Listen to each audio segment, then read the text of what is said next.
Okay, so I hope everybody got this book. Yeah, thank you. You received it in the mail. Did. Kate, did you get yours? You still haven't gotten it.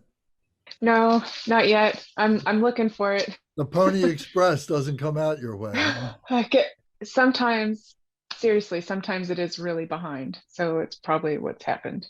All right. Well, I'm sorry for that. Sorry, I don't have it. I'll listen though.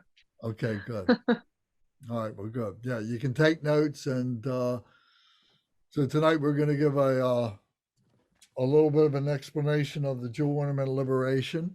But before we start, I would just like to recite the short refuge prayer and the four immeasurables. So for those of you that have this book, the prayer book, it's on page 5 and 6. If anyone does not have this book and wants it, send me your mailing address and I'll ship it to you. I'll mail it to you. And if you want to download it, we can send the link for that and you can download it. And the download is ready for printing, so it would print in a booklet form like this.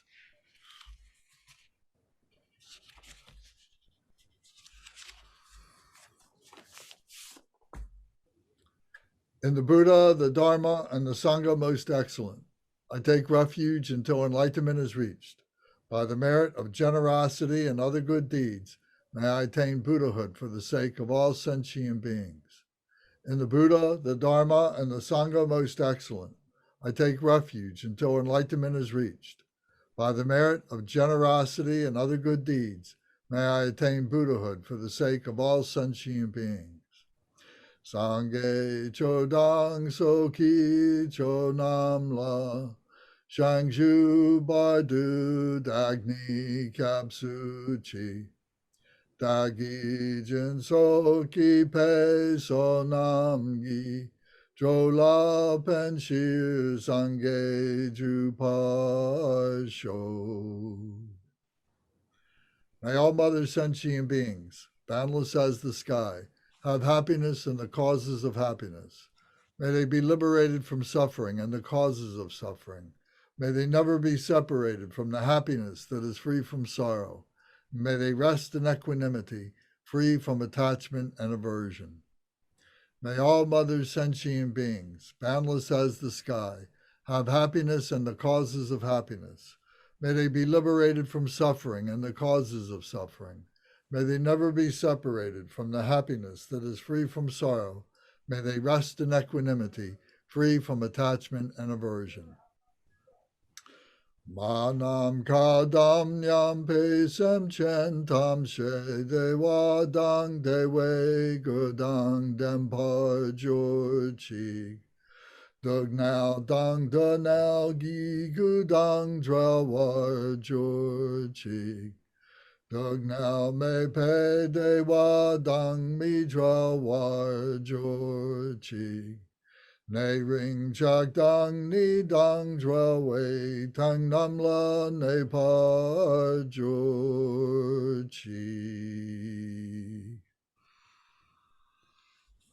Thank you. So we'll explain the meaning of these prayers as we proceed along in the Buddhism 101 and the classes that we have. So tonight we're talking about the Jewel Ornamental Liberation, this book here. And if you don't have this book is an outline of what this book is. This is like a college text, really, the way that it's laid out and the descriptions that it goes into, the details and so on. So it's good to have this book, even if you do have the regular textbook. This book was written about 1,000 years ago, and it was the first book of its kind. It was requested by the great yogi, the yogi saint of Tibet. His name was Milarepa. It was suggested to his Dharma son, his heart son, whose name was Gampopa, who, yes. Everybody, please mute your microphones, please. Let me see if I can do that for you. Sure. Yeah. So It was requested to compose, to write this book, because the traditions up to that time had mostly been oral traditions, where the people were mostly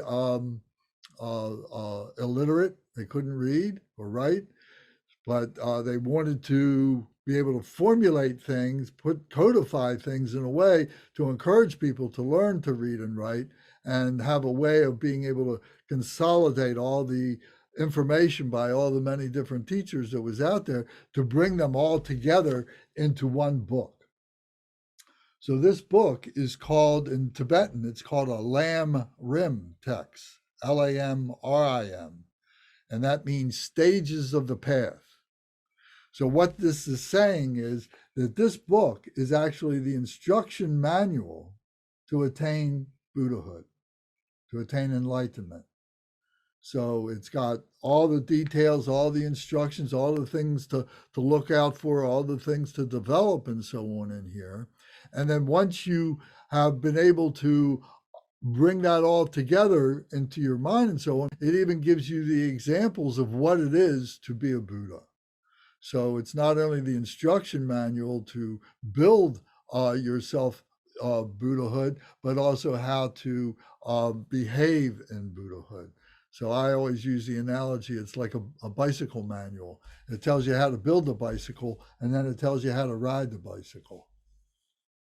So it has become a model for many other Lamrim texts in other traditions. So it's a very important book. So it goes in a process, sequential order of things, and it may seem slow sometimes, but it's very important to get these basics. This is a reference book. This is something that you will go back to over and over and over again, maybe not reading cover to cover, but going back and looking at a chapter and reading a chapter and then going on to the next chapter, but then going back to the previous chapters before and so on to refresh your memory.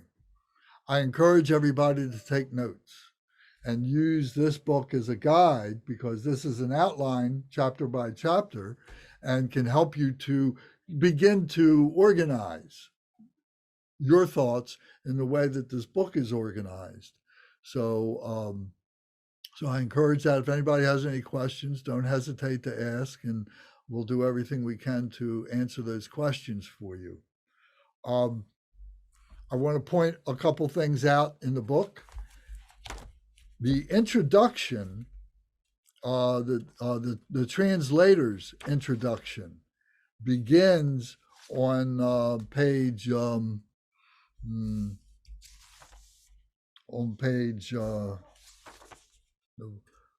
15 and continues on chapter by chapter.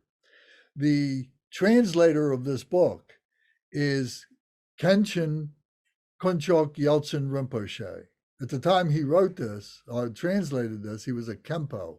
A Khenpo is an abbot, is like a doctor of philosophy. And in our tradition, there's many Khenpos who have responsibility for the many different Dharma centers and monasteries all around the world and so on. When one gets to be at the level of this Khenpo, he becomes a Khenchen. A Khenchen is the grand abbot, is the grand Khenpo, and he has responsibility to all the different places, all the different Dharma centers and so on. This Khenpo, Khenchen now, called Khenchen, when he first came to America in 1982, the first thing he began to do was to translate many of the Tibetan texts that we practice and so on. And this book was one of those that he worked on, that he did. And it's magnificent. He's taught this many times, and it's actually available on DVDs, 75 hours of going through this page by page, line by line, word by word. So if anybody wants to really dive into this, I can let you know how you can get in touch with that DVD or DVDs. So he gives his introduction chapter by chapter in the book. It's his translator's introduction. What he does in each chapter after that is a almost verbatim translation from the Tibetan into the English. Now, of course, it has been put into a prose so we can understand it and appreciate it, because the Tibetan language, their sentence structure is quite different. But it is in an English form so we can follow it, but he hasn't embellished it. It is the words of Gampopa from 1,000 years ago. Another feature of this book that is really important, and something that you'll find in most of these textbooks like this, is in the back of the book is a bibliography of all the other books that are quoted in here. So you can see that. There's many notes that are in here. You can see that. But one of the most important things that is in the book is a glossary. So many of these words are all going to be new to us, and many of them don't translate very well into English. So we wind up using those ancient words that might be in Tibetan or might be in Sanskrit, because they capture the meaning of what is trying to be discussed, what is trying to be told, so on. So having this glossary and the glossaries of other books and so on is really, really important. So you might want to figure out a way of being able to copy that and have that, for yourself in a booklet or something like that. But in any case, to familiarize yourself with that. Part of our job at Buddhism 101 is to introduce that vocabulary, these words and so on, and give meaning to these words, give relevance to these words that we use. So that's an important part. And then, of course, there's an index in here. So if you've heard of certain phrases, the Four Noble Truths or whatever, or Mahamudra, or different things that you say, well, what is that? You can go to the index, and many times it'll be in the index and refer you to certain pages in the book and so on. And so these things are indispensable in being able to learn how to use this book. So, something I learned a long, long time ago, and you probably have all heard this yourselves, but, the definition of an educated person is someone who knows how to reference information. In other words, we can't remember all this stuff ourselves, but if we know how to reference it, if we know how to go to the library, if we know how to look things up and so on, that's an educated person who knows how to do that. So that's an important feature of our being on this path to understand enlightenment, to understand what it is to be awakened to everything that is around us is all part of us, and we are part of all of that. And being able to comprehend that, to apprehend that, and to become our lifestyle. That becomes what we learn to do, that we become in balance with all of nature, as we would call it, and so on. So we'll identify all these different features about that as time goes on. So if anybody has questions while I'm talking, I don't mind being interrupted. So just, turn on your microphone, come right in and speak right up. If you put your hand up, in the box, I may or may not see that. So don't hesitate to interrupt, and we can get back to wherever we were after we talk about your question. Okay. So this first page, now I'm going to start with this book, the outline booklet. So the first page is really what we talked about last week. We talked about the life of the Buddha, and here it's written down as the 12 principal deeds of the Buddha. So I'm not going to go into it again tonight.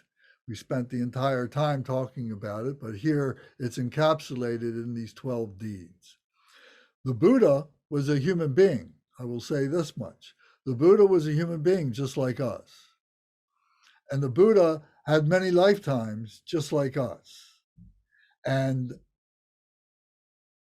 as an ordinary being, as maybe an animal, as maybe being an insect, being different types of human beings at different times and so on, we have had those same experiences. Now, it wasn't like it was Lance was living in 1850 in the middle of India or something like that. It's not quite that literal. It's more transpersonal.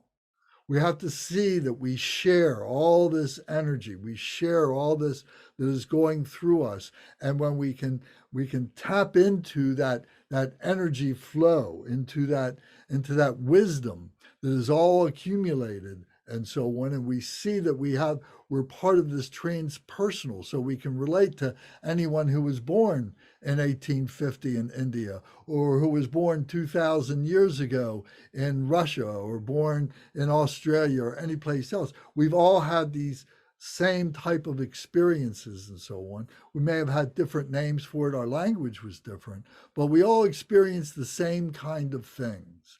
And part of that is learning. Part of what we're doing in 101 is beginning to learn to recognize those things and to be able to assimilate with those and be able to see all that. So the Buddha, who we call the Buddha, his given name was Siddhartha Gautama, and he was a prince. His father was a king in northern India, and he was raised to be a king, to be a warrior and so on, but he renounced that. He wanted to be a holy person. So when he attained enlightenment, which was something that he had to recognize what was holding him back. We're naturally Buddha. One of the first teachings that the Buddha gave was that we're all Buddha. We all have this potential within ourselves, and it's our attachments to this life.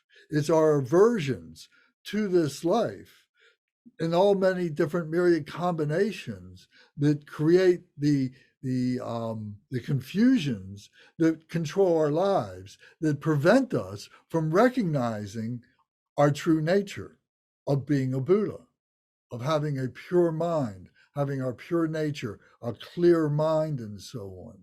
So what we're doing now through this whole process is to recognize what those things that we have attachments to and what we have aversions to, so that we can begin to purify those things, clear those things away in the same way that the Buddha did. That's what the Buddha's teachings are. The Buddha was prophesized. The Buddha came out of the Hindu tradition that was in India 2,600 years ago. So out of that came the Buddhism, much in the same way that Christianity came out of the Jewish tradition, the Hebrew tradition, and so on, that was in the Middle East. So there's many similarities in that way. So the Buddha was prophesized, and when he attained enlightenment, he was able to recognize this true nature for himself, and he began to teach what it was that he experienced, what it was that was pulling him back, what his attachments were, what his aversions were, what the causes of those things were, and what the remedies to those things were to liberate himself from those attachments and aversions. So this is what he taught.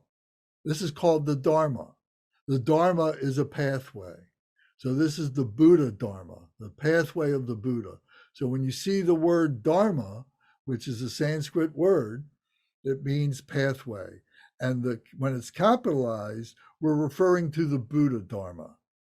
There's many other dharmas to do ordinary things, how to be a carpenter, how to have a family, how to do many, many other things that we do in our lives and so on, are many, many different pathways. But this is the Buddha Dharma, and this is what he taught. So he says, here it is. I can tell you what I experienced. I can tell you how I experienced it and why I experienced it, but everybody has to walk this path themselves. Everybody has to experience themselves.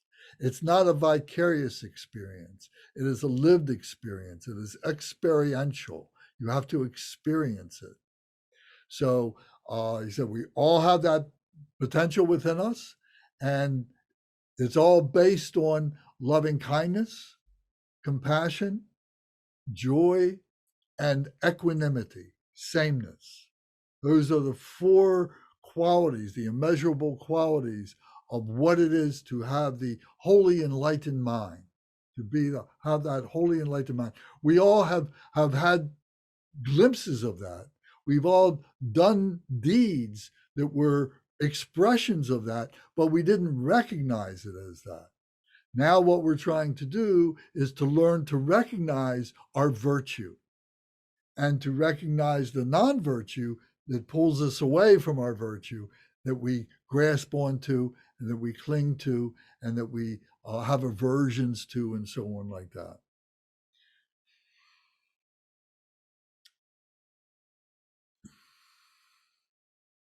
So to understand this Buddha nature, we turn to the page of chapter 1. And this chapter 1 is called the primary cause, Buddha nature. This is the primary cause. The cause of the Buddha, or the function of the Buddha, the function of an awakened one, is to help all beings. To become a Buddha, to become a virtuous being, means that we are not selfish. We are selfless. And because we are selfless, everything that we do with our physical body, everything that we do with our intellectual mind, and everything we do with our spiritual heart, our heart mind, if you will, everything is for the benefit of others to recognize their true nature, their Buddha nature. This Buddha nature is not unique in the sense that other traditions don't teach this. The Christ is Buddha nature. Different names from different traditions. In the Hindu, they have many different Brahmas and many different high-level deities and so on, Vishnu and Krishna and so on. They are all expressions of that true nature. In Islam, they have expressions for that. In the Hebrew, they have expressions for that. In all these different spiritual traditions, there are names for this true nature. The Buddhism is not exclusive, but it is very well articulated. It has a great body of work that can be studied and appreciated, and teachers to teach it. So there's great access to this. And Buddhism goes to great lengths not to mystify things, but to demystify things. That it's not holding things back for the aggrandizement of what we might call, the holy people who sometimes hold on to things because they can have power over people. They manipulate people for one reason or another. In Buddhism, we really do try to be virtuous and be selfless and humble and be able to share everything that we have, whether it's physical possessions or it's intellectualization or it's our love, our kindness, our compassion, our joy, and our equanimity. I know the essence of all these other traditions teach the same thing. We really try to make that our life's work. We try to make that our lifestyle. So there are changes that we all go through as we begin this path of recognizing our true Buddha nature and so on, and recognizing the things that we have been holding on to, that we have developed as our personalities and our wants, our families, all these things that we now want to just let go. We want to liberate ourselves from all these things. So again, in the Buddha Dharma, we learn how to do that, to recognize that, and then how to let these things go. So this primary cause is the Buddha nature, to be able to share this. So everything that we do as holy enlightened beings is to share this true nature, this with all beings, with our body, speech, and mind.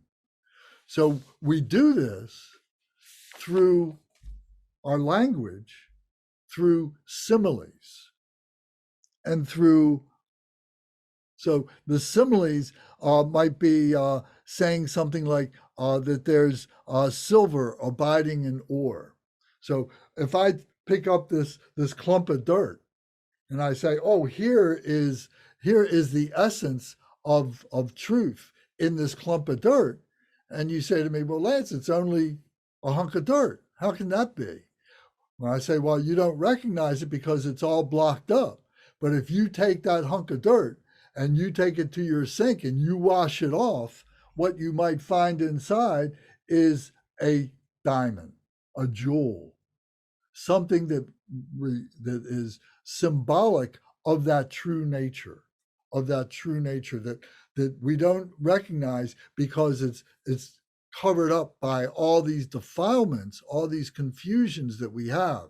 We don't recognize it. If you find gold in the ground, you may not recognize that it's gold because it's got all these impurities that have bonded itself to the gold. But when you bring the gold in and you smelt it down and you cook it down, all the impurities rise to the top. You can slough them off, and then what's left is pure gold or silver or any of the great precious metals like that. So it's a simile for saying that this true nature we have within ourselves, but it's blocked up. We don't see it. All we see is all this stuff that we've been going around believing all our lives and so on. But as we begin to remove those things, then we begin to see that true diamond that is our true nature within ourselves.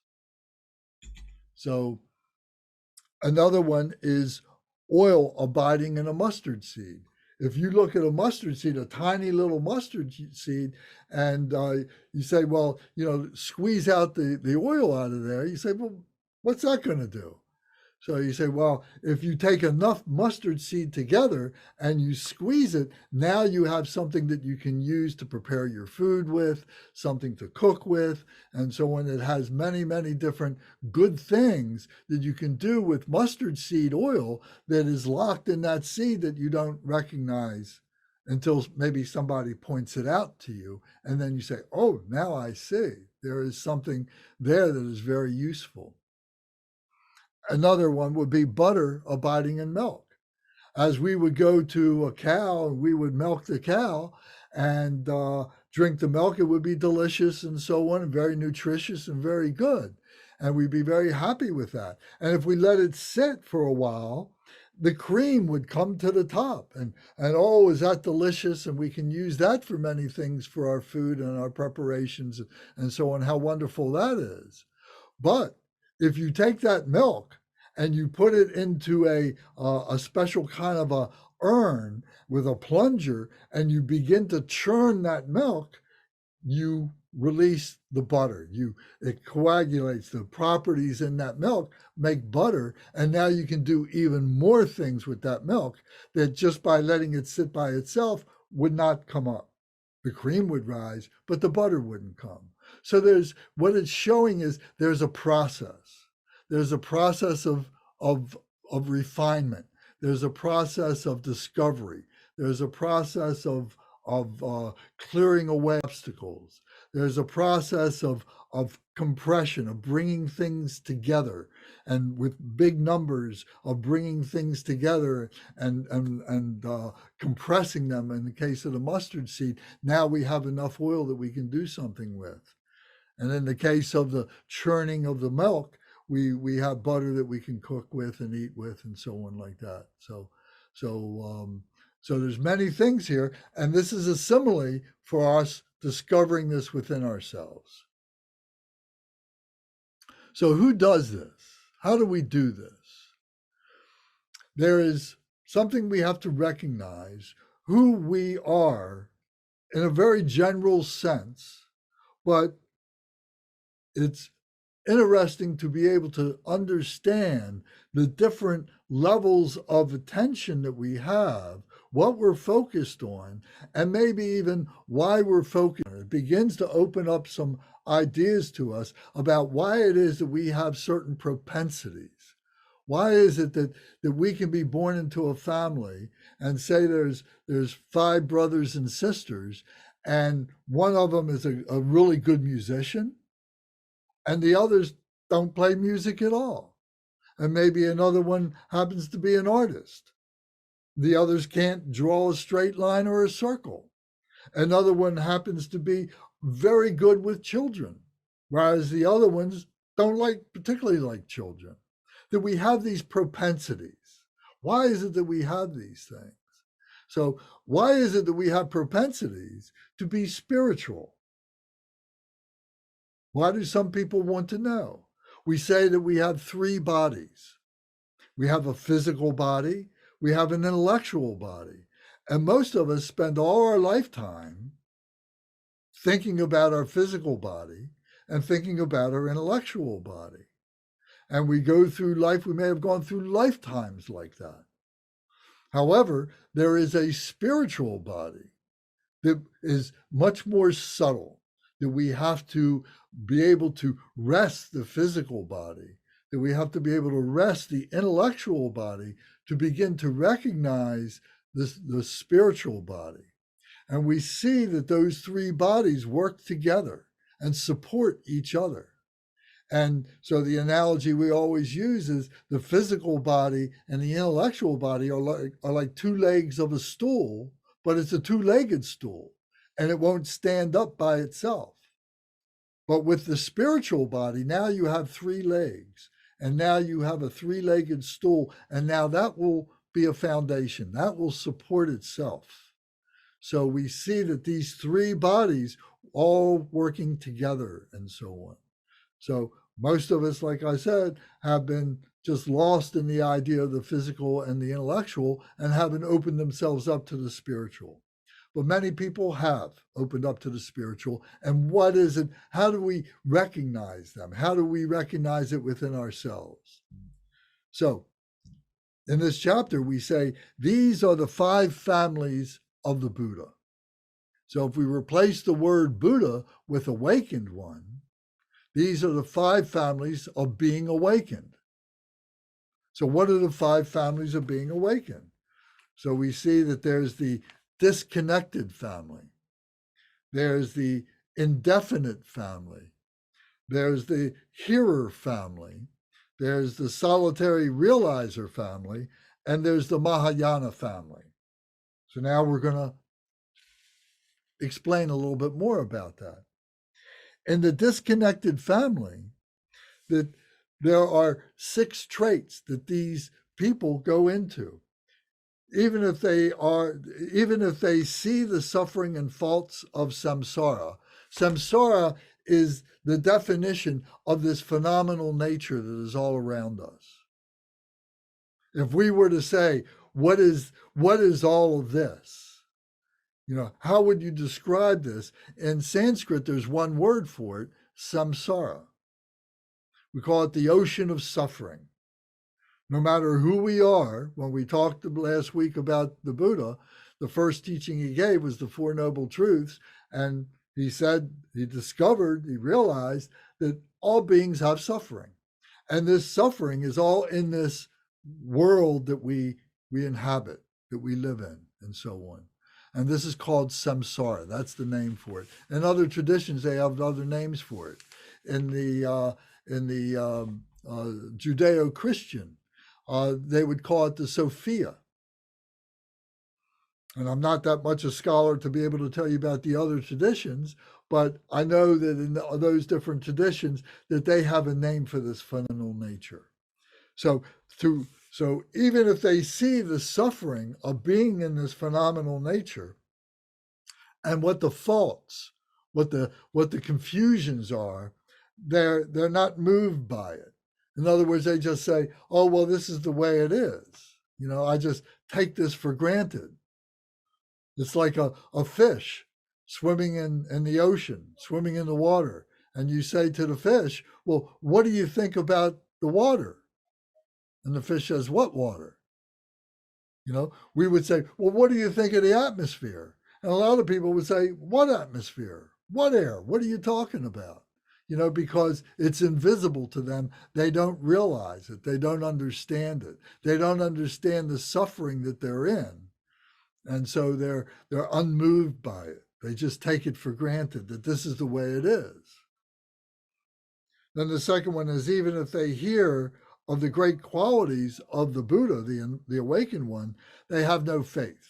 They say, oh, that's for somebody else. Oh, I don't believe that. Oh, it's not true. Oh, you can't prove it to me. It's you can't weigh it. You can't measure it in any way. It doesn't exist. They're just making up fairy tales. So they completely dismiss it. And these beings, they have no modesty. No modesty for their how would I say, for their errors. Not just the manners. If they do rude things in public or something like that. It's not that kind of modesty, but the modesty that they go on and they continue to do things that are non-virtuous. And they think, oh, it's okay. I can do that. There's no reason I can't do these things. I can misbehave, or what you call misbehaving. To me, it's just a lot of fun. They have no shame. They have no modesty in this. And the next one is no thought for what others may think. That they can do this and others may be talking about them, but it doesn't faze them at all. It doesn't bother them at all. And no compassion for others, that others are suffering, others may be sick, may be injured, or whatever, and they have no reason to want to help other beings. Maybe they're even in their own family or their friends or people from different places. They don't want to help them. They have no compassion for suffering other beings. And they do not experience a single regret when they repeatedly commit non-virtuous actions. So when they go around robbing or stealing or lying or killing, being sexual deviants, whatever it is, to them, it's fine. It's okay. These are people who are disconnected to a spirituality, to a moral ethics, to a system that connotes that we have a relationship with all things, other people, all beings, and so on, to have a respect and a love and so on like that. And these disconnected people aren't aware of that at all. They're not drawn to it in any way. And you probably know people like that.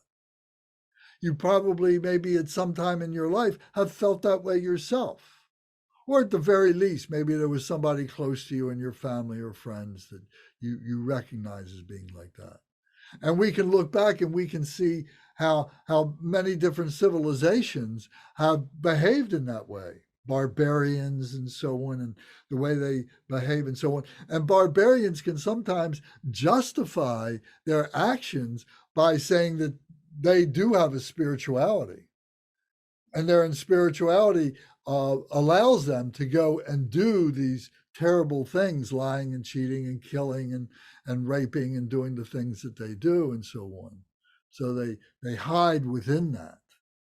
But they're disconnected to the responsibility of being a spiritual moral person. So in this case, we're talking about being awakened. They have no chance to work towards enlightenment. Enlightenment is this awareness of this awakeness of what all this is, and that we are all part of all this, to recognize our Buddha nature. So the next family is called the Indefinite Family, sometimes called the Dubious Family. And these are people who depend on contributory conditions. So in other words, these are people who may attend teachings. These are people who may associate with higher level people, and these are people that may study higher level books and so on, but they're not convinced. They are dubious. They are indefinite. They say, well, this works with some people, it's very conditional, the way they are and so on. It really doesn't affect me. I don't see how it can affect me. They're full of doubt, for many different reasons. And they remain on a periphery. Oh, I can go and I can listen to these teachings. Oh, I can read that book, but I can just as easily close the book and I can just as easily do something else and not go to those teachings and so on. I'd be maybe even happier by doing that. So they know that they're there, but they're doubtful that it has any meaning to them. The next one is called the hearer family, or in Sanskrit, it's called the Shravakas. In other terms, it's called the Arhat. So these hearer people are people that hear the teachings, they hear things, and the reason why they are responding to things is because they fear the suffering. They're motivated by the fear that they yearn to achieve a higher level. And because they want to do that, they will allow themselves to commit to these teachings and so on. But those who have little compassion for others. So let me go back and talk about this now.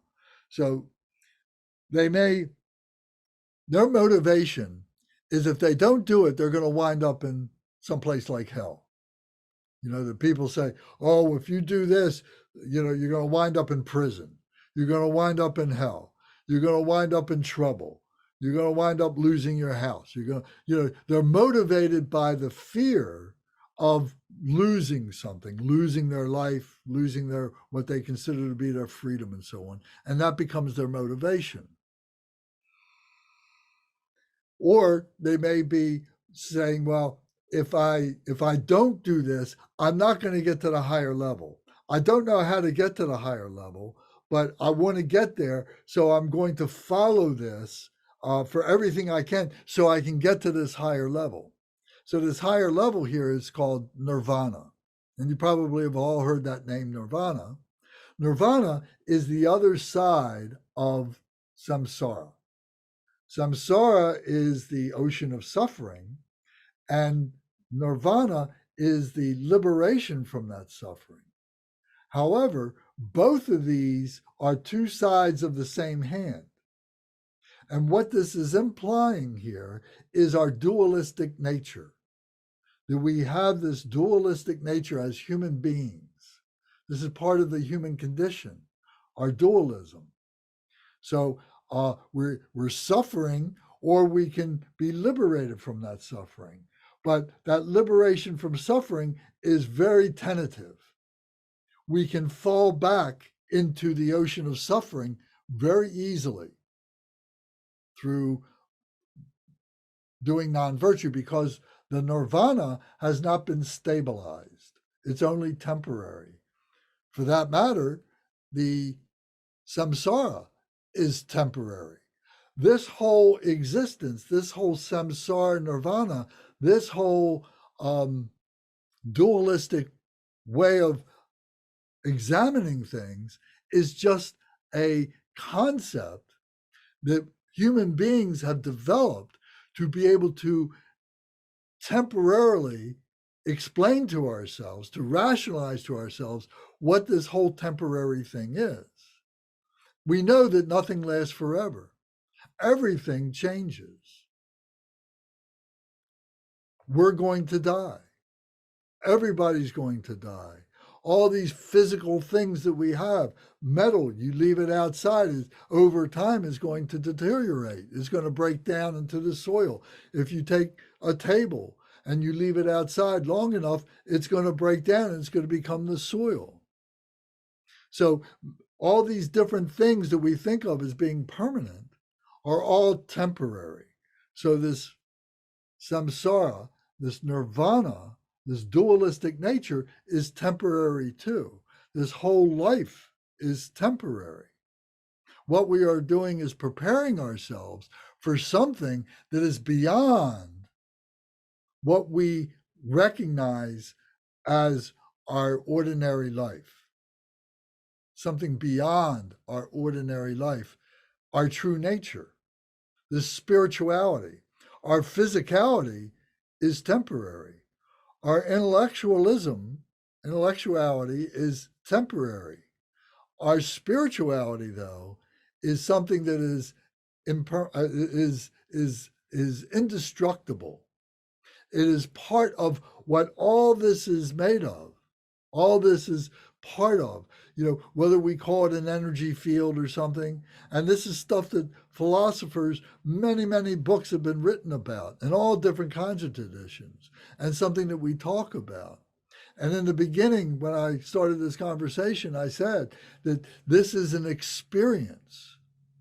You can't learn about this spiritual nature vicariously. You can't read it in a book. You can't hear about it from a teacher and all of a sudden grasp it or be able to comprehend it. It has to be experienced. There has to be what the Greeks would call a gnosis, a knowing, to know it yourself. So this dualistic nature, you see, there has to be a gnosis about that, about realizing that. And we do that when we're able to transcend our dualistic nature, our ordinary human mind. When we can transcend that, then we can see it. It's sort of like a simile. It's sort of like, we've all seen the picture of the astronauts who went up in the space capsule and were on the moon looking back at the Earth. And now everything had a whole different meaning, a whole different context to it. So it's kind of looking at ourselves in that way, being able to see ourselves in that way, realizing that there's something else that is beyond what we are able to, intellectually grasp.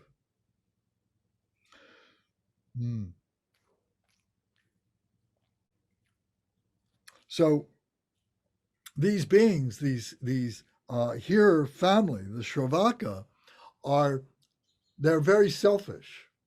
Their motivation is to protect themselves from the fearfulness of their suffering and to enhance themselves to be able to get to this nirvana, this promised land, this heaven, something where all my suffering is going to be relieved.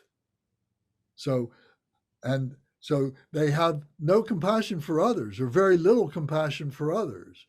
Their whole motivation is selfish, for themselves. They have no real connection to other beings. So these are the three hallmarks of this hearer family. And I said that these were the arhats because these beings can be very spiritual beings in the sense that they may appear as monastics or as lay people who go off by themselves, and they can go spend a year, 5 years, a whole lifetime in some kind of a retreat to be able to liberate themselves, to become what they think is enlightened. But their motivation is selfish. Their motivation is not for other beings. So because of that, they have grasping, selfishness, and they have aversions. Aversions are hatreds, dislikes of things. Oh, I don't like those people over there because they're not doing what I'm doing. So therefore, I don't like them. And I hold on to that. If they come near me, terrible things begin to happen in my life. And I'm going to fight them. I'm going to do things to run away from them, whatever. It becomes a motivation for me to escape or something. So these beings who are doing that, like I said, can be pious, religious people whose motivation is selfish.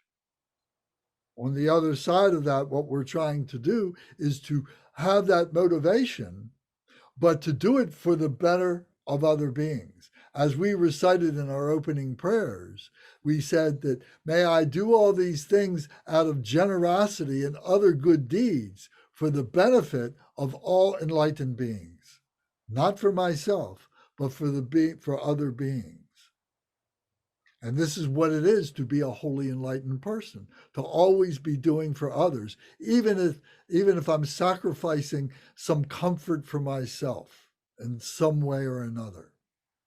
And I see it always, it's all just temporary, So if I'm going through some discomfort, it's going to be temporary. But meanwhile, I'm helping other beings, and that's more important to me. I'm placing them higher than me.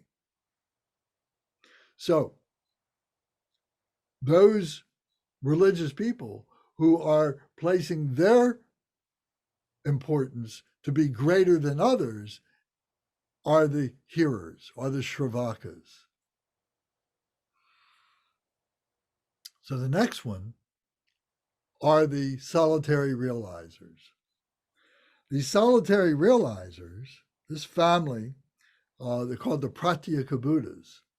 And the Buddha means the awakened one, and Pratyeka means liberation, self-generated liberation. Self-generated liberation. So these beings, these solitary realizers, have the same qualities as the Shravaka, the same three qualities. But in addition to that, now they think that they have accomplished something really great and that they are better than other people. And they become arrogant. They have this conceitedness about them, that they know better and these other people should come to them and they're not going to help these people. As a matter of fact, these solitary realizers prefer to be alone, to be by themselves. And that way they don't have to interact and deal with other people and so on. They keep their master's identity secret. In other words, they have learned what they know. They have accomplished some things selfishly, but they don't want to even share that, to say, oh, I learned this from my teacher so-and-so, and you would benefit greatly. If you can't appreciate hearing it from me, go to them and hear it from them. They won't share that because it pulls away from their self-aggrandizement, because they have this huge ego, if you will, and they're living in this ego bubble of themselves being this great person, this solitary realizer. Name is even a Buddha, awakened one. There is an awareness. There is something that is there, but again, it is a selfish awareness. It is steeped in their selfishness. And as I said before, they prefer to stay in solitary places so that this way they're not being challenged. So if they're not being challenged, they can create this bubble for themselves where they are the entire world. Everything is revolving around them. And maybe you know somebody like that. And maybe you've been like that yourself. And maybe you can see yourself or you can see other people in these different four categories that we've talked about so far.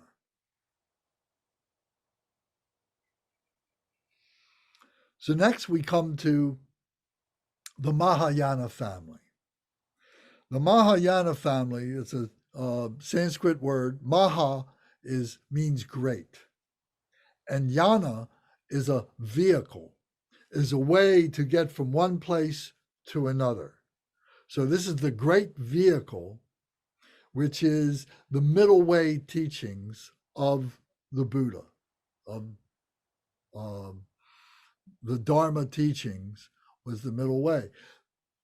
So what this implies is that there is these extremes. And if we stay away from the extremes and find the middle way, that we can navigate through that. And sometimes we may meander this way or meander that way and so on. But if we stay in the middle, we are safe from going off to these extremes and creating all these negativities, these non-virtues. So we'll talk much more about this middle way, this Mahayana way. So right now we will say that these beings, the Mahayana way, is very close to enlightenment, because the motivation of the Mahayana, of this middle way, staying away from the extremes, is to do this for the benefit of other beings. If we always have our motivation to be able to bring happiness to other beings, to bring virtue to other beings, and to be able to stop whatever non-virtue we may be creating that will impede other people from being able to be happy and be virtuous, if we can stop that and just be virtuous and so on, that's the motivation of being on this path. That's what we need to do, to think about that. Oh, somebody asked me to do something. I really don't want to do it. But at the same time, I'm thinking, if I do this, I'm really helping somebody else and they really need my help. Maybe I should do it. And then you do it, and then you find, wow, this really makes me feel good for my own self, but it really makes those other people feel good because they had no other way to be able to receive help. And maybe I was able to help them. But we do it with humility. We do it being humble. We do it through our selflessness. So there's many, many, many examples about that. And again, we can talk about these things over and over again as we proceed through Buddhism 101. So very close to the cause of enlightenment. And we call this the Bodhisattva. Now, this is another Sanskrit word. Bodhi means enlightenment in Sanskrit. So you'll see the word Bodhi in many different places, and enlightenment. And Sat is a being, a human being, a Sat. And a Va is a suffix that is applied to the Sat to make it a holy being, a Sattva. So this is an enlightened holy being.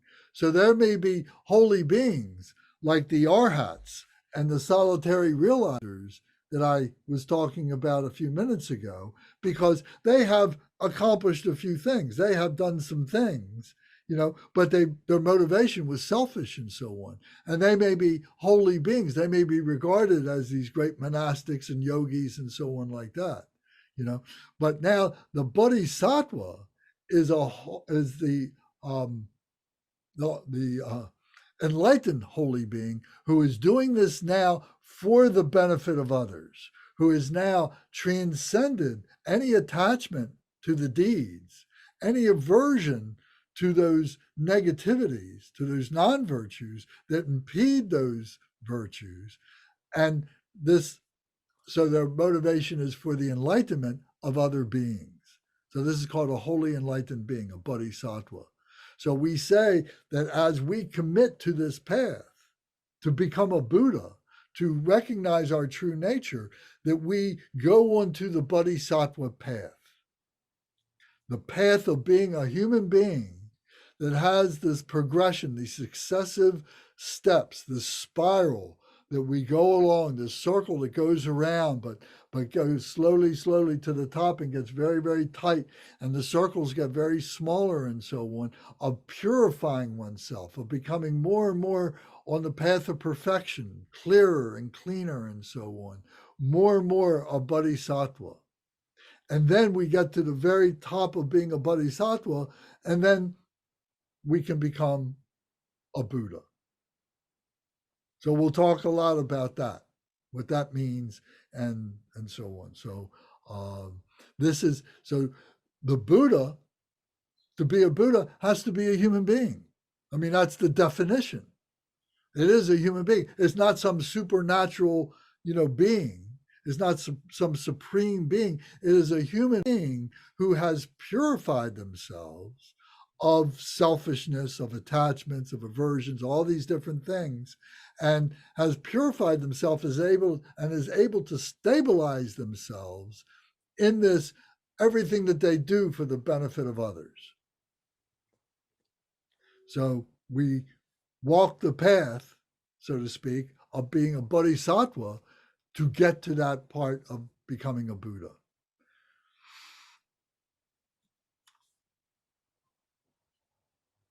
So this Mahayana family, this bodhisattva, is the natural family. This is the way we really want to be. This is the way when we're really happy.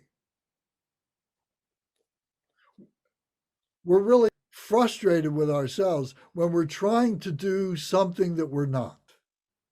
We're trying to be something that we're not. We're trying to convince other people of believing that we are something other than we're not. But the reality is, the simplicity of just being natural is just being clear and being peaceful and being virtuous and being loving, being compassionate, being joyful, and recognizing the sameness of all things. This is the way we are naturally happy. So this is the natural abiding family, aware of the potential to develop all the Buddhist qualities through the mind of the Buddha. So we recognize that this Buddha, this idea of the Buddha, is really a complete human being. The three-legged stool, to have a really good, healthy physical body, having a really good, healthy intellectual mind, a brain, and having a really healthy spiritual life, spiritual awareness. This is to be a complete human being. There were stories, over 100 years ago of the Superman. The idea came out of India by Sri Aurobindo back in the turn of the 20th century. And he was this great teacher and so on. Many books he wrote, one called The Divine Life. And in it, he talked about the Superman, who was this human being who really had this, he took care of his body, took care of his intellectual brain, and took care of his spirituality and so on. This idea was then co-opted in the 1930s during the time of the Depression in America, and the Superman was made this hero in comic books because the people in this depression needed a hero. So they devised this great story of idolizing this alien being, who is actually ourselves and who comes and is able to do wonderful things. And we can see that this Superman, as we saw in these stories, never hurt anybody, never killed anybody, never drew any blood. He would subdue beings, but he never harmed anybody to the point of maiming them or anything like that. He didn't have to. And this was and so this is an indicator, symbolic of his humility and of his greatness, that he could do that. So we in turn, so we see that as a metaphor for who we are, that we can become complete human beings of supermen and superwomen.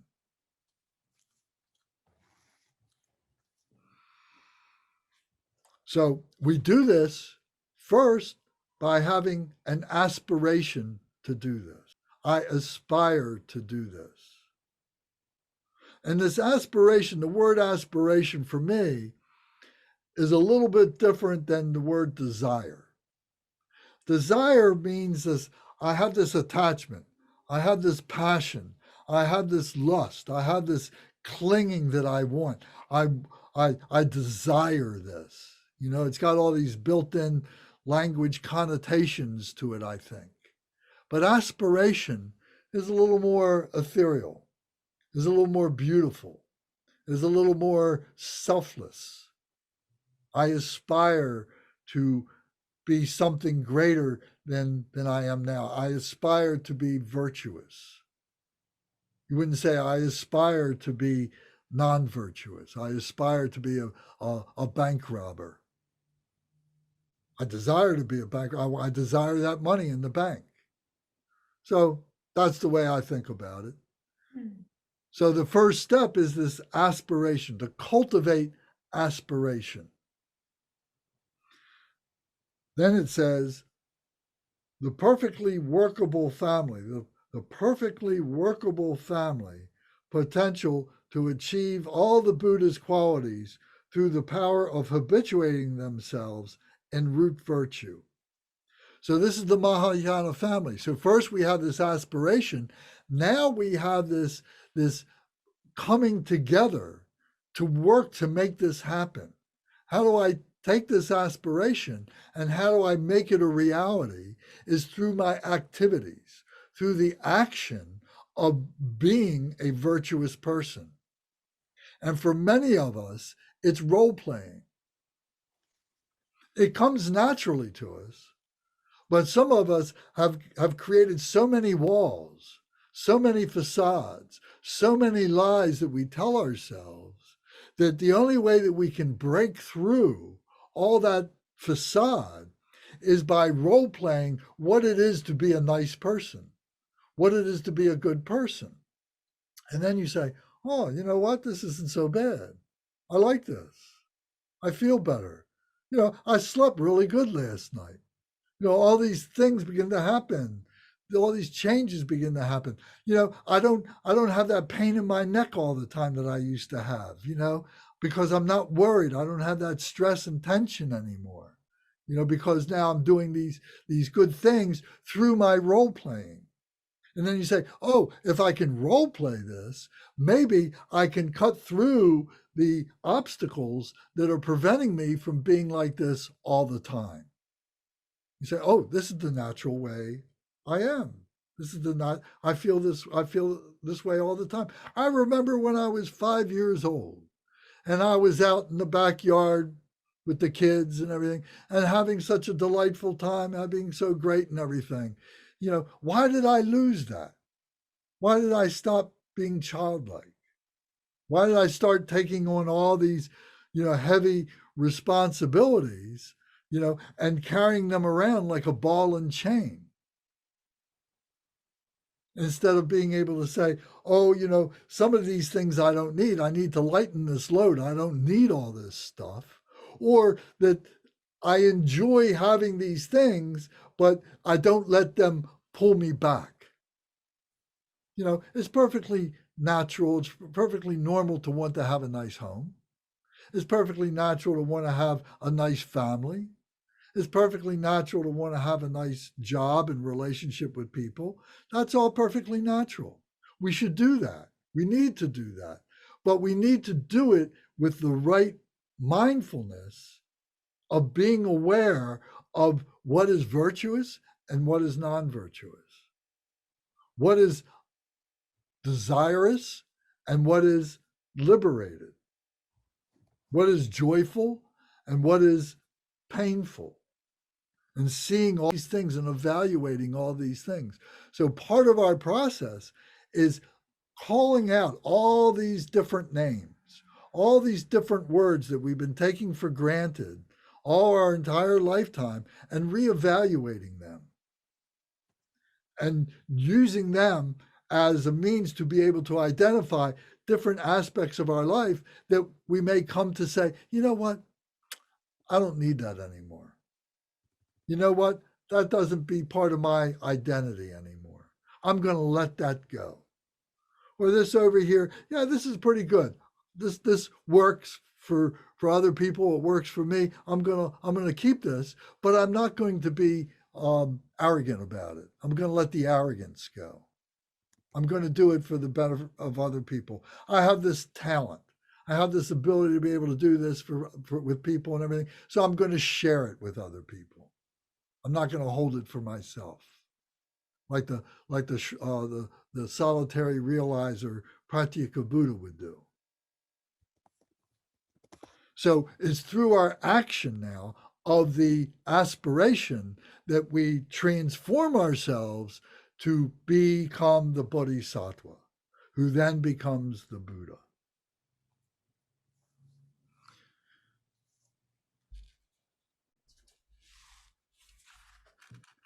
If there's any questions, please speak up right now.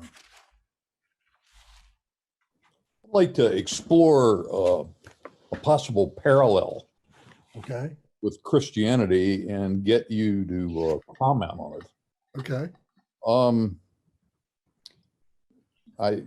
And this really comes out of another group that I'm a part of, where we had this discussion about the ideal of becoming, as in the Christian tradition, as perfect a Christian as one might, and which is that is the aspiration. But the reality is that this is a constant, ongoing process. You're never going to get there. And if I ever get there and think I'm a perfect Christian, I'm in trouble. Because it's the whole, and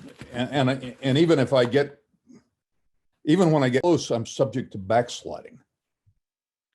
Okay, so when I turn the page to Buddhism now, and I think about enlightenment,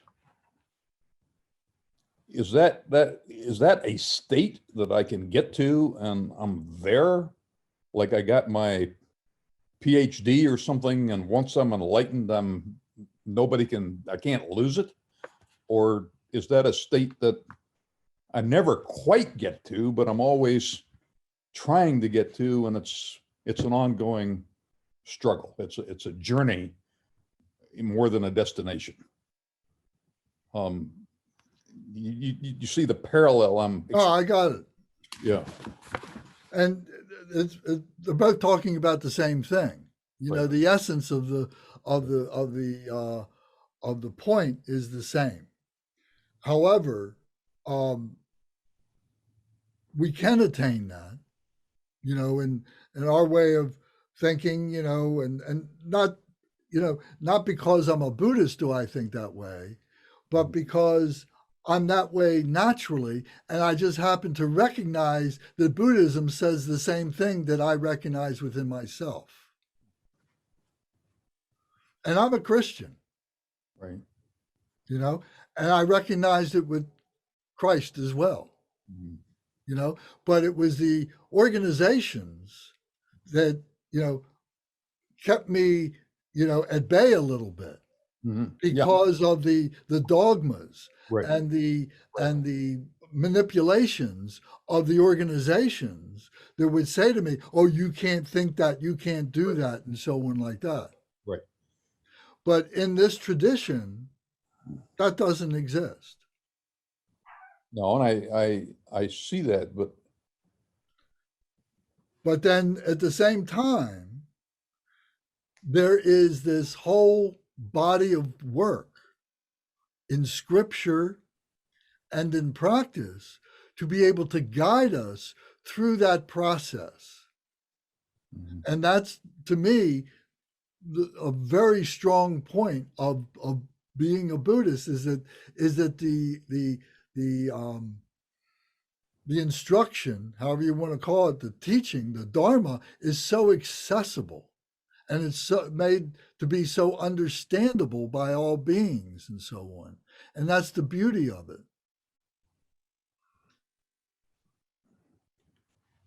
So go ahead. No, that's helpful. I'm still interested in whether I mean, I'm in this Christian discussion, and I accept what you say about the obstacles there, but I'm sort of accepted the idea that I'm never going to be a perfect Christian. And I'm wondering if I can ever be, or if anybody can ever be perfectly enlightened, or is it just a matter of doing the best you can? Well, it's a good point, and thank you. The perfection is being on the path. Okay, all right. Whether it's being a Christian or being a Buddhist or being any other tradition, is being on the path, because we are human beings. Okay. And what we are seeking is something beyond being a human being. The perfection is being on the path. That's, I mean, but what do you think about that statement I just made? That what we are seeking is something that is beyond our ordinary being a human being. right, but I don't see that as something where, all right, I've arrived. Well, it's true, but it's there. Do you recognize the potential? Yes, yes. Okay. So we all have that potential.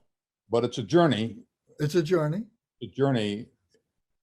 and it's, I think, an unreachable destination, but I don't know that that's a bad thing. I mean, Well, it is reachable, and you can experience it.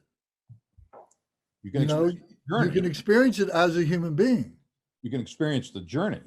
No, you can experience that level of clarity, that level of reaching the Christ, of reaching the level of the Buddha, or whatever tradition we're talking about that has that kind of, I just think once you think you're there, you better watch. well, that's true. That's true. And it comes glimpse after glimpse. All right. And when you start thinking in those terms, like you just said, when you start developing arrogance, whoa, put the brakes on. And that's why we have what we call Sangha. That's why we have brothers and sisters. That's why we have teachers to help us. We are sometimes the teacher. We are sometimes the student. Mhm. And to be able to accept that dynamism that goes on as being a human being, as part of our perfection of being on that path, Right. and to embrace that, to seize that opportunity. And when the enlightenment comes, there'll be no doubt. It'll be clear. And it'll be something that has come as a result of a process. Mhm. It just doesn't come like lightning and thunder. Right. It's not something magical. It's something that we develop, we cultivate. That we, and where we are right now is the result of prior work that has been done by all of beings to get to this point. And we just happen to be the eyes and ears and the mouth and the body of that awareness. So we're much further along that process than many other human beings that are on this planet. Well, thanks for taking the time. Does that make sense? Yeah, I'm still struggling with it, but yeah, it makes sense. Okay. Good. Anybody else have a comment, question? Lance, I do. First of all, I want to say, Ed, just to you quickly, this time last year, there was no way I could imagine what Lance is saying right now makes much more sense to me a year now, and what you've been just describing. And last year, there's no way I could have conceptualized some of what Lance has just been talking to you about. And it's literally glimpse after glimpse, one interaction after another. Sometimes I do better than others now. Sometimes I revert back to emotional responding, I'll call it, as to be kind to myself. And then sometimes I take a step out of myself and say, this actually doesn't really matter. like where like I like detach from my emotional responding, which is like my history, because I recognize I'm attached to some aspect of the three-dimensional thing that really doesn't matter. And so like I can respect what you've just been talking about with Lance. And I, a year ago, couldn't imagine that there's some things now that don't bother me anymore. Like Lance was just describing, you role play these experiences and all of a sudden you're lighter, you feel lighter going through these experiences. Lance, I did have a question though, that just sort of sparked from listening to you and Ed talk. I noticed myself actually developing a little bit of an ego, like privately, and I feel kind of embarrassed to even like share this openly about like, I recognize I'm having more glimpses now in a positive way, where I recognize the old Zara used to do this, and now I'm recognizing I'm unplugged and not as emotional. And I'm getting a little egotistical about like, oh, I'm better than everybody. And I'm catching myself having these moments in my head, like private events in my head. Is that something that's normal when you're going through these sort of layers where you're recognizing your spiritual growth? Is there an ego that comes out in that process? Of course. Okay. Of course. And we have practices to help us to recognize that and then to overcome that. Okay. So this is really the Nundro practices. Okay. The inner preliminary practices. So we'll talk about those later on. We got to get to a number of other things before we can get to that. But your point is, yes, there are practices to help us with that. It is, first we have to take care of ourselves. Once we get stable in that, and then we got our eye on the ball, so to speak, enlightenment, but realize that there's still some more, then we're ready to move to the next step. And then we take that on and so on.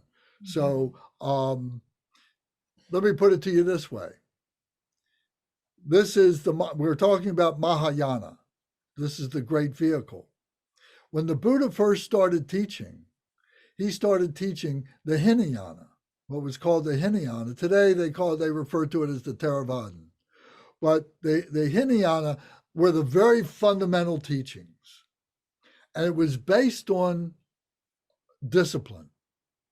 Because 2,600 years ago, you got to imagine, who were the students? There were all these miscreants doing all kinds of things and so on, as well as religious figures, people who were coming out of the Hindu tradition and so on in India, who thought that they were, they're egotistical and thinking about all these great things that they've accomplished in their lives.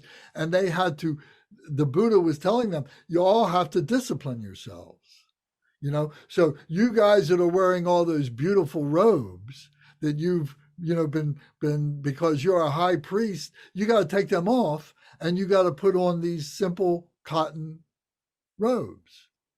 And you over there who's wearing rags and has hair down to here and everything, you have to cut your hair, wash yourself every day, and you have to put on those same clothes with just these simple robes and so on. And so what he was doing was saying, you all have to recognize yourself as being the same. So the first thing that we have to do is to learn to discipline ourselves. And then from that, once we get stable in that, then we can start moving now to the idea of the bodhisattva, of doing for others. First, we have to do for ourselves, get ourselves comfortable. Then we move on to somebody, to helping other beings and so on. And that's the Mahayana. That's the next level of teaching, or the next teaching that comes along from the Buddha. Does that make sense? Yeah. Yep. So it it's the same thing. You go into an airplane and the flight attendant, while you're taxiing to take off, they're telling you, put your mask on first. You got to save yourself first, and then you take care of the person next to you and so on. So it's the same thing with this, And there is a book called Glimpse After Glimpse. Yeah. This right here. And Ed, this is something I would recommend to you and everybody else, because this book is fantastic. It is a collection of every the day of the month is here. Like I just opened up to February 8th. So one page is February 8th. And maybe it's just a paragraph or two. And then I go to another, April 1. Here is a 4-line poem. And each one of these days, each one of these things, there's not necessarily a correlation, but it's just the point of saying each one of these is a glimpse of what we're doing, who we are, what the aspiration is, what the action is, what the experience is, all these things. I read this book every day for 6 years. I would read today and I would read yesterday. And I would see how yesterday, what I read yesterday, manifested in that day. Mm-hmm. And then I'm preparing myself for today by reading today. I would do this first thing in the morning. Now, of course, you can read the whole book from cover to cover. You can do it any way you want. But I'm just making the point that here is another reference book.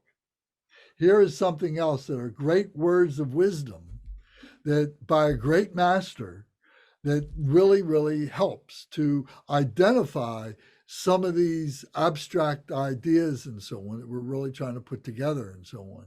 So if we try and do this by ourselves, we're not going to get very far. We're not going to be very stable. And if you just come to teachings like this, it's only going to help so much, a little bit.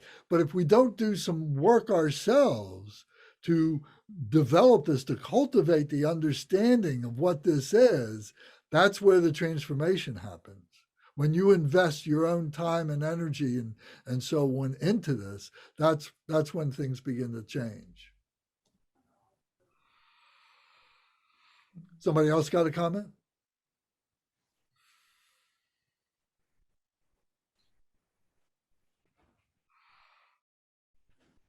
All right, there's another analogy that is written here in this outline book, and it's the water metaphor as Buddha nature.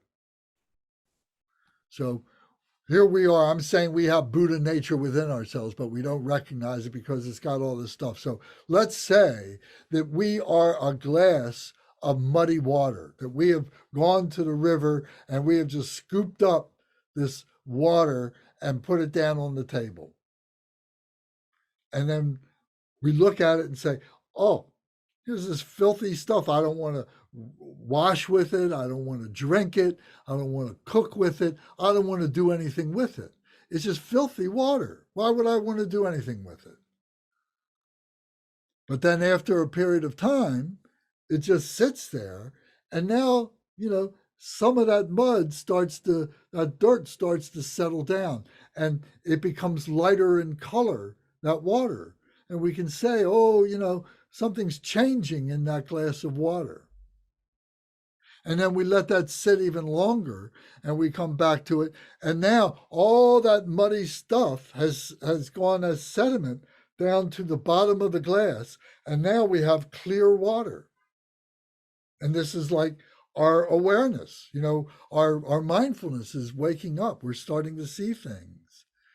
And then it gets even clearer. It becomes, we recognize that it's just pure water. And then we can drink the water, that clarity, that unimpededness, and recognize it as medicine, as nutrition, as being able to sustain ourselves, to be able to continue purifying all those other glasses of water that we have within ourselves that we would have to bring in and clarify and so on.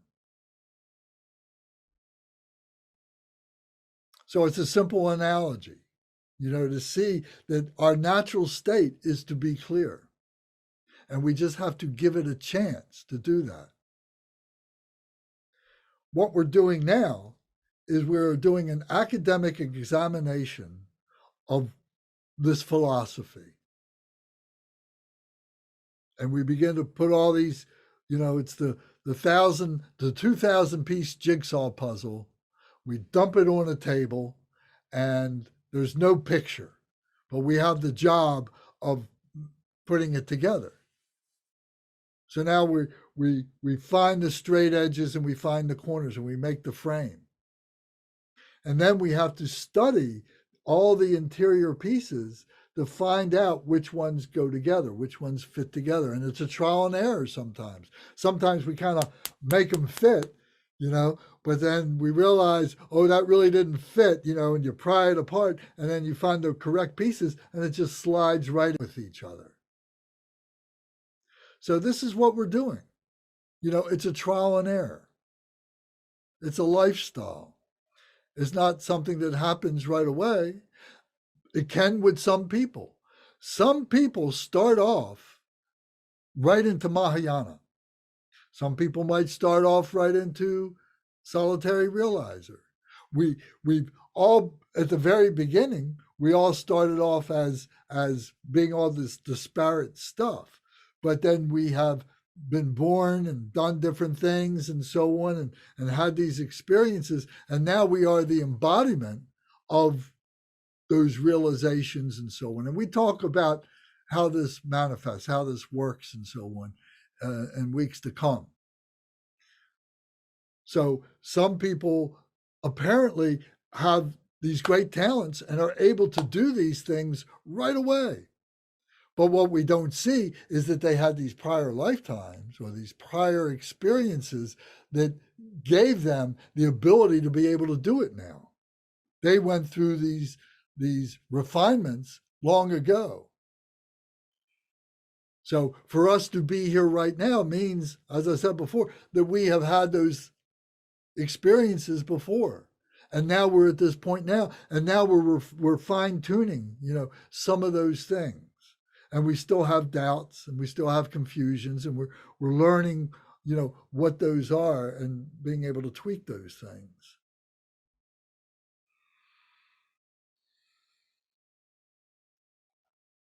Anybody have a comment about that?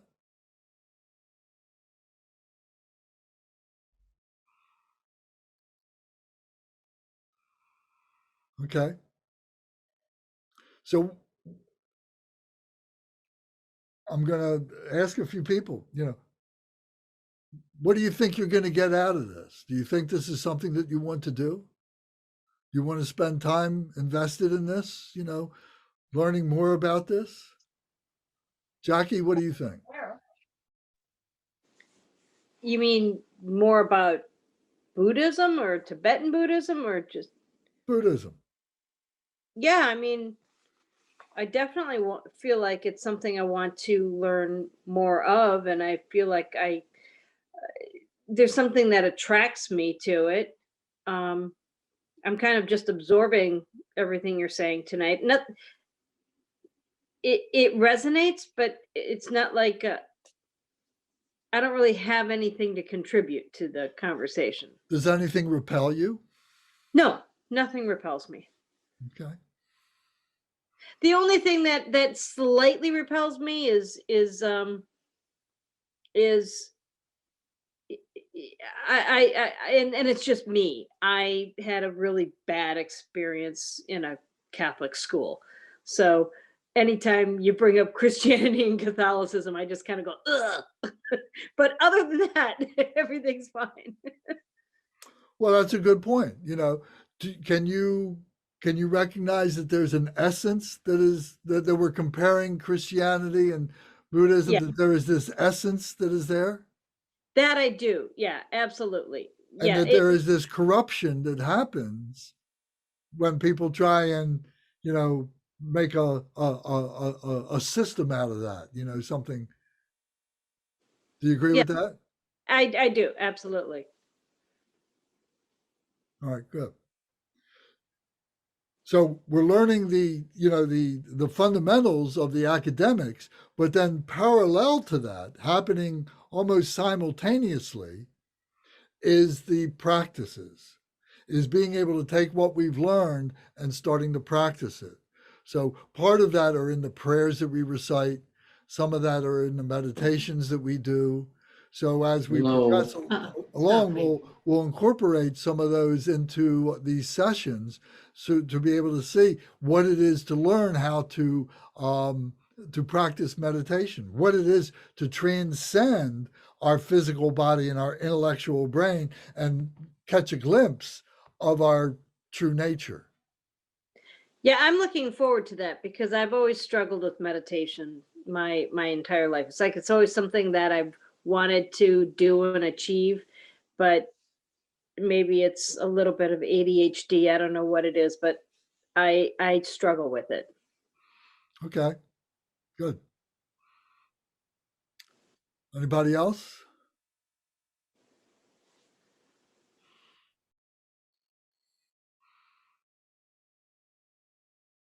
Okay. Lance, Yes, sir.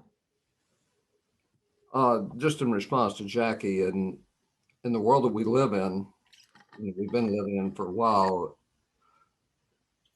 someone who's not struggling with ADHD is not paying any attention to what's going on, which is a study in conflict as a statement. And one of the things I think that happens with any institutionalized religions that corrupts them is they become objectified and human endeavor. There's an agenda that corrupts the core belief, whether it was of Abraham, Moses, or Christ, or Muhammad. People organize it and corrupt it. And that's what happens. And to me, the beauty, at least in my view, that's what happens. The appeal to me of Buddhism is that it helps you find refuge from that by finding inside your own mind, inside your own consciousness, the reality and the peace that you want. That you are not constrained or confined or having to remember a dogma, an extended dogma and set of rules. So that's, I have practiced more than one institutional religion, as you know, and there's always been something missing. And I think I'm finding here that what I've been looking for elsewhere is inside of me. And I think that that's where I need to look. Well said. Thank you. Thank you. Yeah, I appreciate that.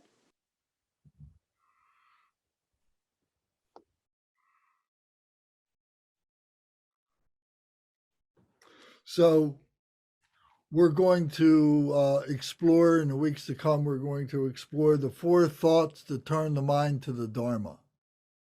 What is it that has been a cause for us to be here? You know, maybe it's a subliminal thing. We can't identify it, but yet there is this this yearning. There is this, you know, this force at our back, so to speak, that's been moving us in this direction.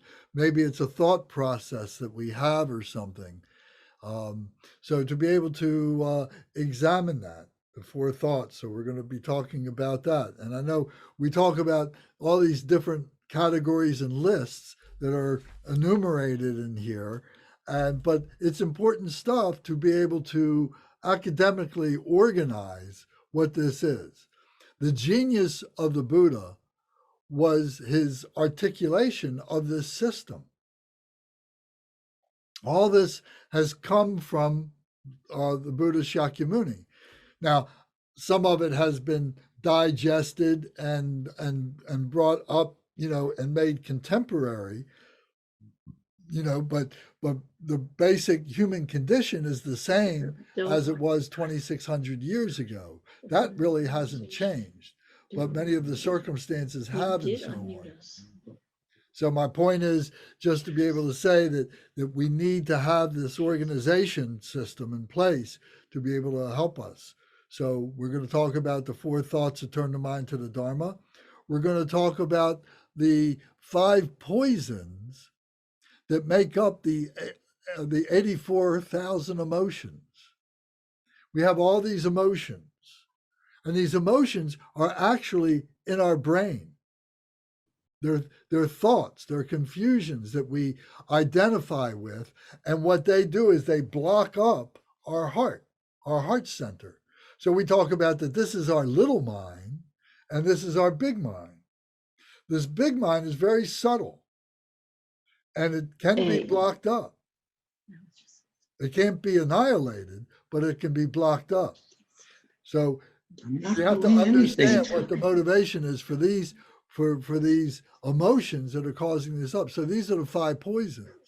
So as there are 5 poisons, there are antidotes to the poisons, and we need to understand those antidotes and how we use them. And then as we do that over and over and over again, we begin to develop the wisdom that comes from each of those actions, those activities, and so on. So we begin to learn about the 5 enlightened activities and the 5 wisdoms. So all these things, you see, all building one on top of another. They all become part of all of this. And so we'll spend a fair amount of time talking about each one of these things. But at the end, by the time we get to the middle part of the book, is as far as we're going to be able to get in the Buddhism 101, you're going to have a better understanding of what these fundamentals are, what the causes of our suffering is, and why we are suffering, why we are making the choices that we're making, and recognizing the outcomes of those and how it is that we can change, and then developing the wisdoms that come out of that, and being able to become the embodiment of those wisdoms. And slowly we begin to recognize ourselves as being a bodhisattva, not a very high bodhisattva, but someone who is now on a path, someone who is now endeavoring to follow this system and be able to purify our defilements and so on, and become a virtuous being all the time. So that's the plan for the next few classes. Could I say something? Sure. Please. My son's in the background. I apologize. He's Okay. helping with magnets. Thank you for these teachings. Yes, please. Would you please go through this book, because foundational knowledge is everything. And I know from my perspective, from me, my heart needs to know this information. So yes, please. I'm looking forward to that outline coming in, because I want to review this class and go through the outline. So thank you. Great. Thank you for being here. It's great, to have this family now. We're developing this sangha, this community of people. So we always talk about the body of the Buddha, the speech of the Buddha, and the mind of the Buddha. So everything is symbolic, and we've got these kind of ritualistic things, and we shouldn't let ourselves get, have aversion to the ritualistic things. But what they are, they're mind trainings, and the mind trainings are healthy things. We've been mind training ourselves to either be neglectful or lazy or down the wrong path, taking the wrong path. So we need to be able to break through those, those erroneous mind trainings. Otherwise, I don't think you'd be here. If you thought that they were something that was that you wanted to continue following, you're looking for a way to clean things up, to make things better. So these techniques are just techniques. They're just tools. And we get to a point where maybe we don't need the tools anymore. So don't think that just because we're learning these techniques that they become so ritualized, so rigid that we have to do these things. And if we don't, we're going to, go to hell or something like that. It doesn't work like that. It's not like that at all. And there's many times to fix things. If we make mistakes, they're not forever mistakes. We can fix those things. So it's never like that. But there is a point of commitment of saying, okay, I'm really going to trust the system. I'm going to trust what the teacher is saying. I'm going to trust my experience in this, and I'm going to try it.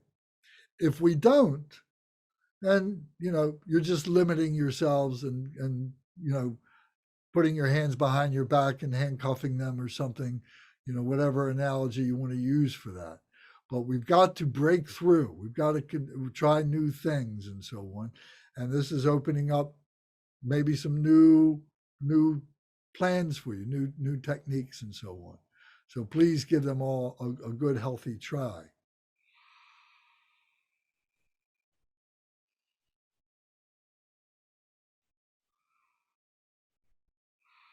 Okay, so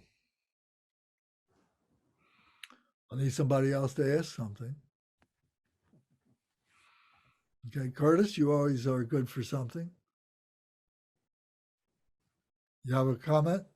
No, not really. Just I agree with Kate. The foundational stuff is very important. It's wonderful to go through it in a group too, instead of just reading in a book. Okay. Part of this is the interaction, and talking about things. Grant, how about you? We had a conversation on the phone a couple of weeks ago, and I'm glad to see you here tonight. What do you think about what we've been talking about so far?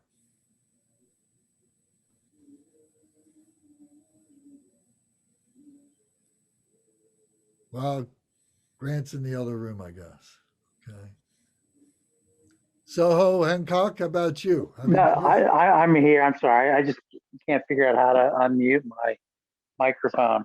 Oh, okay. No, I'm looking forward to getting the book in the mail, and You still haven't gotten it? no, it's supposed to arrive in early May. Okay. I do have the outline. I looked at the outline. Oh, you did get the outline.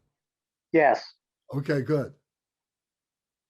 So All right, I'm looking forward to reading and going over the book.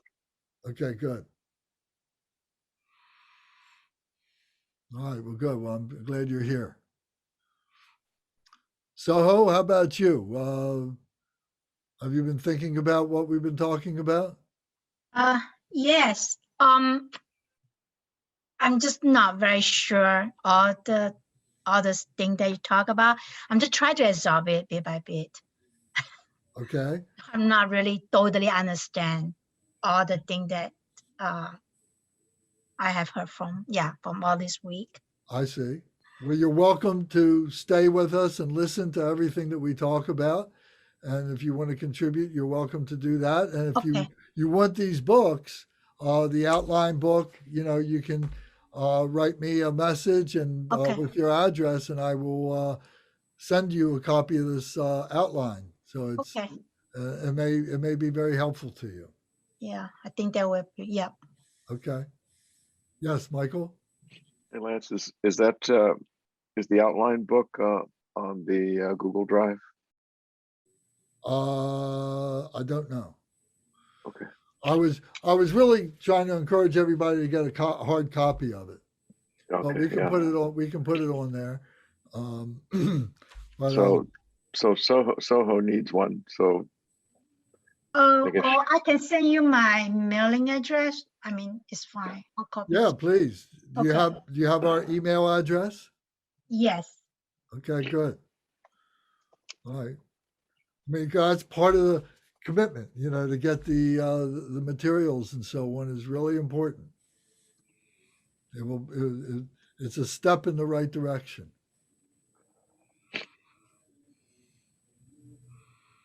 Okay. Anybody else? Rebecca? I got nothing. Got nothing. I Okay. got nothing. How's this? I know that you're serious about your studies and your practice and everything.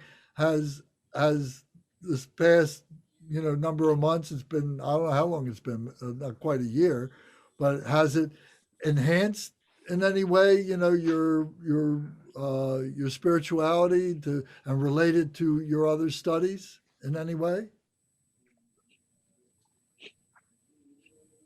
No. Okay. No, it has, if any, hold on. My dog keeps coming in and opening my door.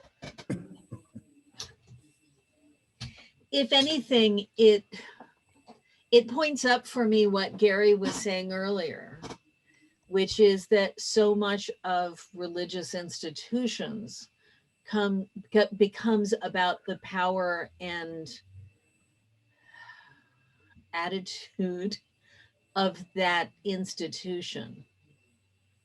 I get into trouble now anytime I find. So what I'm finding is that this, and I've been thinking about it hard since the last class, that this thing that you're saying is present in every religion is, to me, what is reality, right?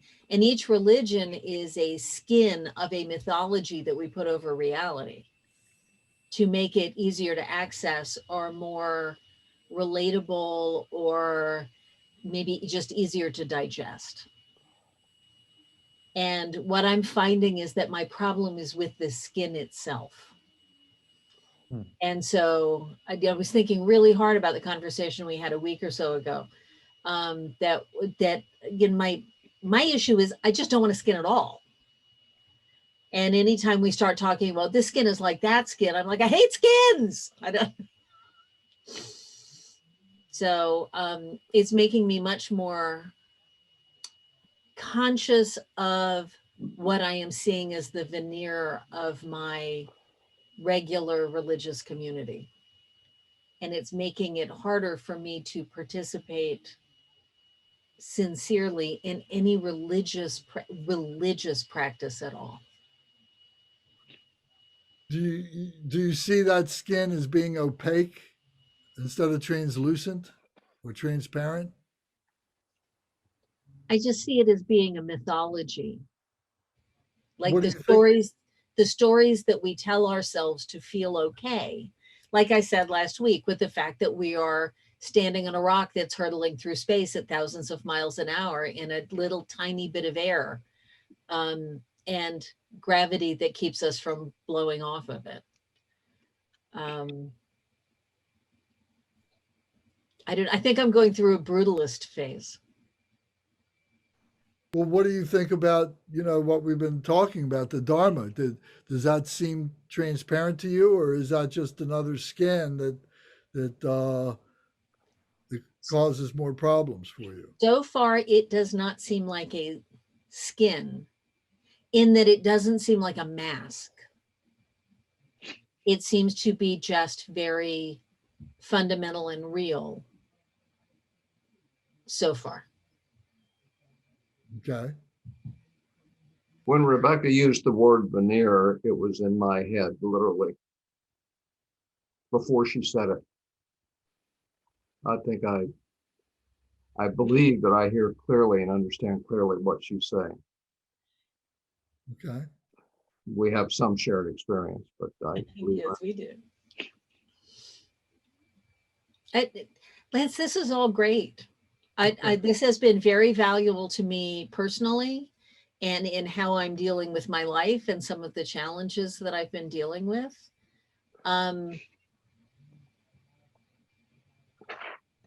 So it's not necessarily, it's not a bad thing. Okay. It's just how I'm seeing the world right now. All right, good. Thank you for your candor. Kate T, Count on me for that. Kate T, did you have anything to add? Well, we've talked about some of this material before, And it's always a challenge for me because I have trouble understanding the first family, the disconnected, Right. because I've always, since I was very small, I've been drawn to, I don't know, the spiritual things, to look for meaning. And I can understand people feeling they couldn't live a spiritual life or not having the chance to, but I've never been able to understand not wanting to. So I find myself sort of accepting on faith that there are these people who feel no connection at all. Okay. Yeah, I don't know exactly what to say to that, but but there seems to be so many people who, the phrase that I hear a lot now is, the spiritual bankruptcy of of of the lifestyle of not just the United States, but what's happening around the world. And so much of this division is a result of not having a sense of being spiritually connected. So the thing that allows that to manifest, that divide, is this disconnected family. These so many people who wish to be that, and they abide in that. They enjoy that. They enjoy the aversion. They identify with that on both sides. There's no moderation right now.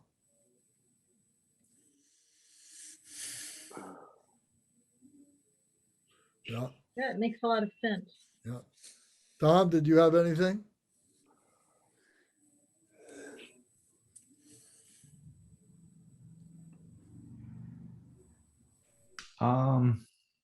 Not particularly. Just really enjoying being here in the now. Enjoying. It just gives me a great sense of joy that everybody's here. Really does. It gives me I don't know, this a sense of happiness. It's really deep down inside. It's I can say it's karma. But it's really generalizing it. But it's I'm sure all our paths have crossed at one time or another, and it will cross again. But it's wonderful that I'm so happy to have everybody here. Really. Well, thank you, and it's good to have you here. Okay, so now it's the end of the practice, and now we do a dedication. So we always start with our motivation, which are first prayers that we read. And the second part is the main part, where we have a teaching, or we do a practice, or we do a study or something. And then at the end, now we are to practice our selflessness. We are taking whatever changes that we have managed in this conversation, we are dedicating whatever wisdom has come to us, whatever skillful means, whatever method we have learned, and we are dedicating that to the enlightenment of all other beings, so that we're not holding it back for ourselves. We're giving it to other beings. So if we can go to page 20 in our prayer book. So we have this short prayer here. So we'll read this, and that'll be our dedication for tonight on page 20. By the virtues collected in the three times, by myself and all beings in samsara and nirvana, and by the innate word of virtue, may I and all sentient beings quickly attain unsurpassed, perfect, complete, and precious enlightenment. May the teachings of the great Trikhompa Ratnashri, who is omniscient, Lord of the Dharma, master of interdependence, continue and increase through study, practice, contemplation and meditation until the end of samsara. So then we say Om, Ah, Hum, in the body, speech, and mind. Om, Ah, Hum. May my body, speech, and mind become inseparable with the body, speech, and mind of all the enlightened ones.